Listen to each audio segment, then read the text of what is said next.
Welcome back to ITIL for Unplugged, Elevate Your ITSM, the show where we take best practices out of the binder and into the real world. I'm Tyler. And I'm Rachel. And today, we're diving into a classic ITSM misunderstanding. Like, seriously. Release management and deployment management. People mix them up all the time. Oh, yeah. And we get it. It's easy to do. But today, we're going to break it all down. Not just what they are, but how they work together and how they tie into change enablement and value streams and everything in between. Yep. So if you've ever thought, wait, aren't those the same thing? Just stick with us because, by the end of this episode, you'll see they're like really different, but also kind of inseparable. All right, let's clear this up first. So release management is like about making stuff available. It's when you say, hey, users, here's that new thing we promised. It's the moment when changes become real, like actually usable. It could be a new app, a cool feature, or, a big security update. But it's all about making it available. Exactly. And deployment management is more behind the scenes. It's about moving the components, like software, hardware, data, into the environment they need to run in. That could be staging, test, production, wherever. Right. And here's where people get tripped up.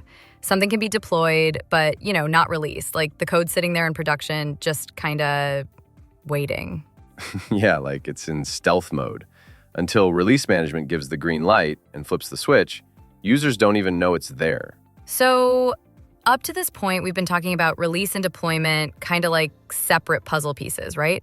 Yeah, and that's useful when you're explaining them. But in practice, especially in modern IT environments, they're deeply intertwined. Exactly. And that brings us to where things get really interesting because more and more orgs are using agile and DevOps practices to, accelerate delivery. And when you're moving fast, like really fast, release and deployment don't just need to work together. They need to flow together. That's where concepts like CI/CD come into play. Right. CI/CD, short for continuous integration and continuous delivery deployment. It's like the backbone of modern software pipelines.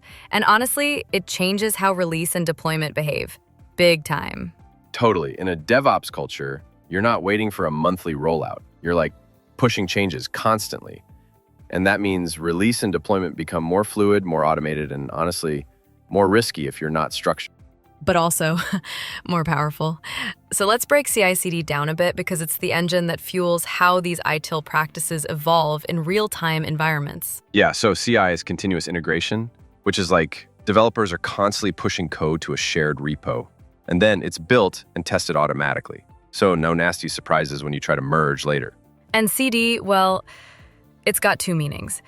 Continuous delivery means your software is always like in a releasable state, but someone still decides when to hit the button. Now, continuous deployment, that's next level. Everything that passes testing, it gets deployed automatically. Like, boom, it's live. No human approval. But here's the kicker. It only works if deployment and release management are super tight. I mean, perfectly choreographed. You deploy it, but you still have to decide, like, who gets it and when. Yep. Like, you might deploy a new feature, but it's behind a toggle. You don't release it to all users yet, maybe just 5%. See how it goes, classic canary release. Okay, let's back it up a sec. Quick refresher, the service value chain in ITIL 4. It's made up of 6 core activities. Right, plan, improve, engage, design and transition, obtain, build, and deliver and support. Every value stream flows through some or all of those. Now, release management contributes to almost all of the value chain activities. You'll see it active in design and transition, obtain, build, deliver and support, and even improve and plan. It's like everywhere changes become real. And deployment management? That one shows up big in design and transition and obtain, build. It's about getting stuff moved, like actual movement of components, But none of this lives in a vacuum. You still need change enablement in the mix. And just to be clear, it's not just there to say yes or no to a change. Exactly. Change enablement is more like the strategic glue. It ensures that every change, whether it's a software update, infrastructure swap, or even a new policy, fits within the organization's risk appetite, timing, priorities, and business outcomes. It manages the conditions under which changes happen, So it's defining what type of change we're dealing with. Is it standard, normal, emergency? Who needs to be informed? What are the success criteria? All of that happens before approval. And it doesn't stop after approval either. It stays involved during implementation, making sure that release and deployment align with the original intent of the change and that nothing goes off the rails. So when a value stream flows from plan to deliver, you've got change enablement guiding the why and should we, deployment making the change physically happen, and release handling the how and when for users. It's like a production team. Change enablement is the producer, making sure the whole project makes sense. Deployment is the set crew getting everything in place. And release is the director saying, lights, camera, go. All right, let's paint a picture. Say your team's releasing a new chatbot. So dev builds it, change enablement approves the change, and deployment management moves it into the staging environment, then into production. But it's not live yet, right? Because release management hasn't done their part. They're like prepping user guides, training the service desk, updating the knowledge base. Setting up that 5% user group, watching KPIs, checking if there's, any weird behavior, and then maybe releasing to 100%. And if something breaks, roll it back. That's why your release and deployment plans need rollback options baked in. That's modern ITSM, resilient, responsive, and flexible. Okay, so how do you know if this stuff is actually working? Well, you track it. For release management, you're looking at things like stakeholder satisfaction, successful release percentages, incidents caused by bad releases, maybe backlog throughput. Yep, and deployment? You want to measure deployment success rates, adherence to schedule, and how many incidents are tied back to deployment issues. And automation, let's talk about that for a second. In CI/CD pipelines, a lot of this is automated, from code merge to deployment to, environment verification.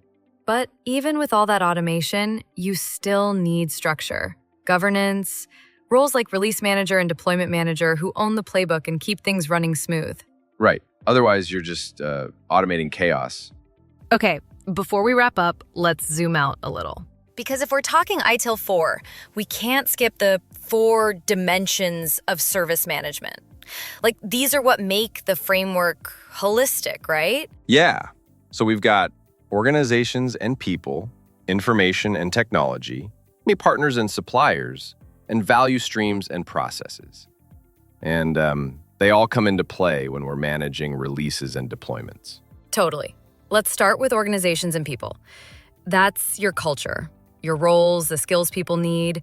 So having a release manager or deployment manager with the right mix of technical knowledge and coordination skills, super important. And then information and technology is your tool sets, automation pipelines, CI/CD platforms, even collaboration tools. If your tooling doesn't support the pace or complexity of your release model, you're going to feel it. Yeah. And what about partners and suppliers? In real life, a lot of deployments rely on third parties, cloud providers, software vendors, maybe even outsourced teams doing the actual deployment work. Right. And that means your models and governance have to account for what you can and can't control. Release timing might depend on when a vendor certifies a new version. And finally, value streams and processes. We talked about this earlier, but every practice contributes to those streams.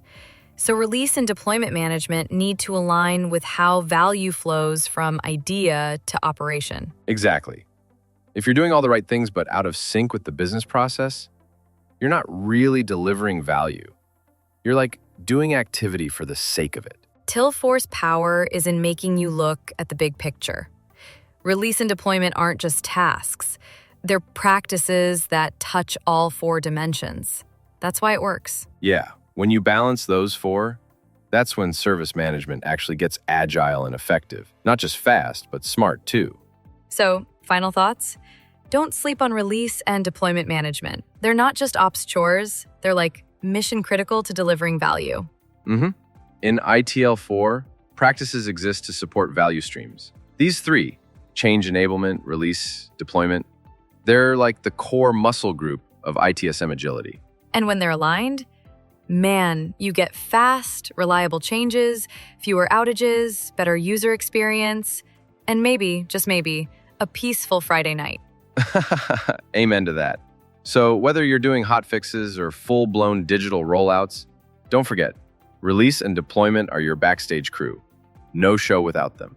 All right, folks, that's a wrap on this episode of ITIL 4 Unplugged, Elevate Your ITSM, brought to you by Conpunto y Coma. Smash that subscribe button if you're loving the ride. And hey, send us your wildest release stories. Good ones, horror ones, especially the ones with 3 a.m. rollbacks. We'll catch you next time, and until then, Keep delivering value on purpose.